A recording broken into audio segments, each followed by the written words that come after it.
So now let's actually go ahead and figure out a way and learn how exactly can we get the items from the cart and display them on a completely new page. So in the previous case, it was actually quite easy. When you actually want to display those items up over here, it was quite simple because you can simply go ahead and get those items over here or item names from here as they were actually present on this page itself. But now, how exactly are we going to go ahead and get those cart items in here on this specific page? So in order to get those items in here, the first and foremost thing which you need to do is that you need to get access to the local storage. So remember that even if you don't have access to these items right here, you still have access to the local storage on this page as well. That is, you have access to the local storage throughout your entire website. So now, once you have access to that local storage, you can only get the ID over here. So which means that if you go ahead, access your local storage, at the moment you only have access to the ID of the items which are added in your cart. But you not only want to display the item ID over here, but you also want to display their name as well and the quantity as well. So now that thing is actually a problem in here. The very first thing which we should have done right away when we have started this project is that along with storing the item ID inside the cart, we should have actually also stored the name and the quantity of those items as well. So if you go back over here to the index.html page, so let's go back over here and let's go to the code where we have saved the items inside our cart. That's basically storing the item ID inside our local storage. So as you can see, this is the code which we have used in order to do so. So right here, as you can notice, we have simply stored the item ID inside the cart and we have incremented its quantity. So that's all we have done. So now in order to make this particular thing also store the name of that particular item which we have added, we need to make a few modifications to this particular code. So right now, if you will notice, we have only stored these values in a form of a key value pair.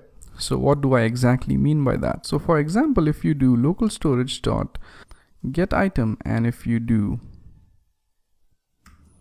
cart over here, as you can see, you get all these items and these item values can be actually accessed by the index. So if you do cart of 1, you will get 3. If you do cart of 2, you will get 3. If you do cart of 3, you will get 1, so on and so forth. So now instead of just doing cart of 1, let's say we want to add another index to the cart which actually gives us access to the name. So let's say, for example, whenever you want to get the quantity, you say something like cart, then you say the item ID, which is either 1, 2 and 3, and in order to get the quantity, you do cart, then item ID, and then the index, which is 0 for quantity. So I guess this is actually quite confusing for you. So let's actually implement this in practice so as to clear up the confusion. So right now, if you go over here in this particular code, right now we have access to that particular item's quantity when we type in cart of item ID. So now instead of doing this particular thing, we now want to get access to the quantity from a new variable. So instead of just cart item over here, let's say we want to do something like cart item ID, and now we will store the quantity at the location which is the cart item ID of 0. So now this might sound a little bit confusing. So let me explain you guys with an example. So first of all, at this moment, let's understand where exactly we have stored the quantity. So right now we have stored the quantity inside cart of item ID. So whenever you want to access the quantity of a specific item, you do this, that is cart, and then you specify the item ID for which you want the quantity. So for example, let's say if I want the quantity of item 1, I'll simply do cart of 1 over here. Now here we have used a single index, and now what we wish to do is that we wish to use multi-dimensional index to access the quantity of our cart. So let's go ahead and first of all get access to the quantity for the usual way. So I'll say quantity equals, and I'll say cart of simply item underscore ID. So now I get access to the quantity in the current scenario. But for now, let's go ahead and let's assume we want to modify that. So now instead of saving the quantity into cart of item ID, we now want to save the quantity in cart of item ID and another index which is 0.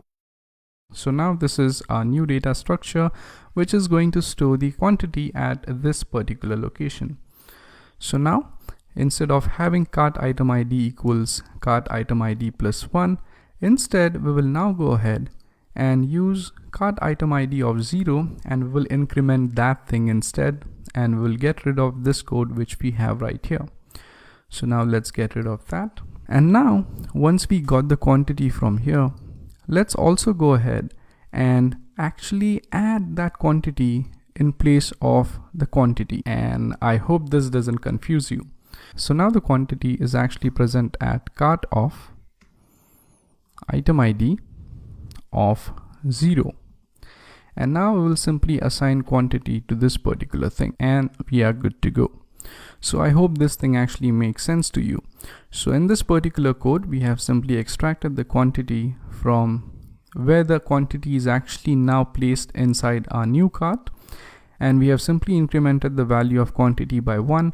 And once we have incremented that quantity, we have simply assigned that incremented quantity to the actual quantity stored inside the cart. And I hope that actually makes sense to you. And now in the else part, instead of having to increment cart of item ID, which is nothing but quantity itself, I can simply go ahead and type in quantity equals 1. And now once we have got the quantity, in this specific case, we not only have to assign quantity, but we also want to assign a name, because remember, the only reason why we have modified this data structure is because we want to be able to add the name as well. So we not only want to add the quantity to the local storage, we already have that, but we also want to add the name to the local storage as well, so that we can access that particular name in our checkout page. So now once we have the quantity, let's now go ahead and extract the name. So name is going to be extracted from document.getElementById. So if you recall, we have extracted the name in this specific fashion right here.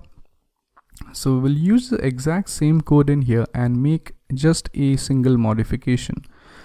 So in this way I get the name here, but now instead of X, I'll simply go ahead and make use of item ID. So this is actually going to give us access to all the names. And now let me end this with a semicolon. And then once we have the quantity and once we have the name, let's save the quantity and name inside the cart. So now here, as you can see, we have simply saved the quantity inside the cart, and now let's save both of them over here. So we'll say cart of item ID equals, and in order to save them both together, I can simply type in quantity comma name. So now just as we have saved the quantity at this position, so whenever you want to access quantity, you type cart item ID of 0. So whenever you want to access the name, you say cart item ID of 1, and that's going to give you access to the name.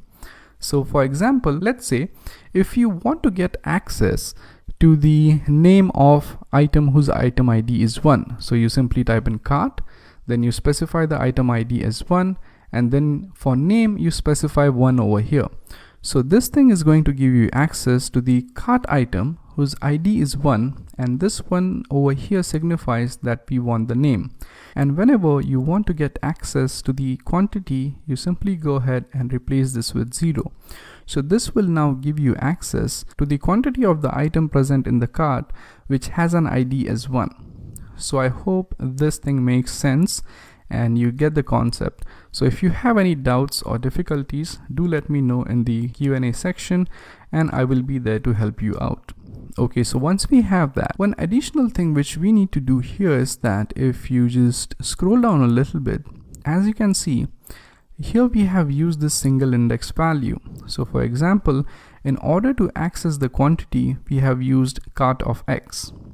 And as I earlier mentioned, whenever you want to access the quantity, now we no longer use this, but instead you need to specify a 0 over here. Now this thing is actually going to give you access to the quantity of that specific item. So now once we are done with this, we have successfully modified the way of actually storing elements into our local storage.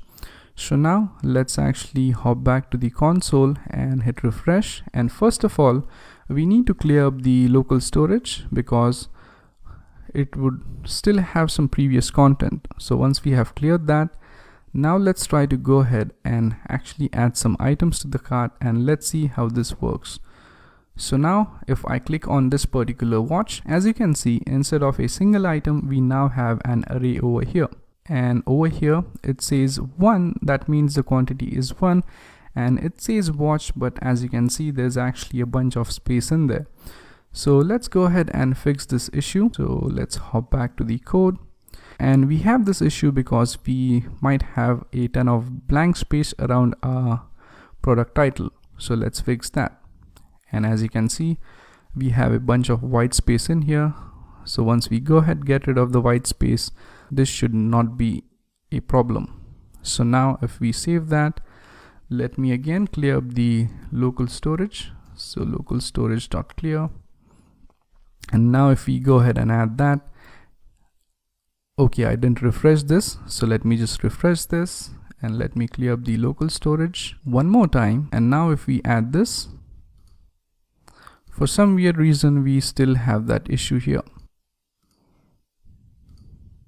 Okay, so for the second item we no longer have that issue, so we have ABC laptop, and this is probably because the local storage might not have been cleared. So I'll again type in local storage.clear, and hopefully this time everything should work just fine. So now let me add this bike over here, let me add this laptop back twice, and now if we actually have a look, as you can see, it works perfectly fine. So now you might have noticed that at a specific index, so for example at the specific index 3, we have the bike and it shows the quantity over here, and for the index 4 we have the laptop bag and we have the quantity as 2.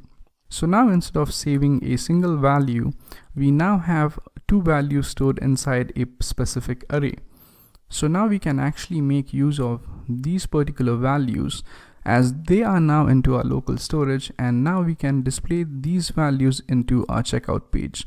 So if we go to checkout, as you can see, right now we have this list group, but soon we are going to go ahead and modify this list group and display the items from our local storage. So we are going to do that in the upcoming lecture.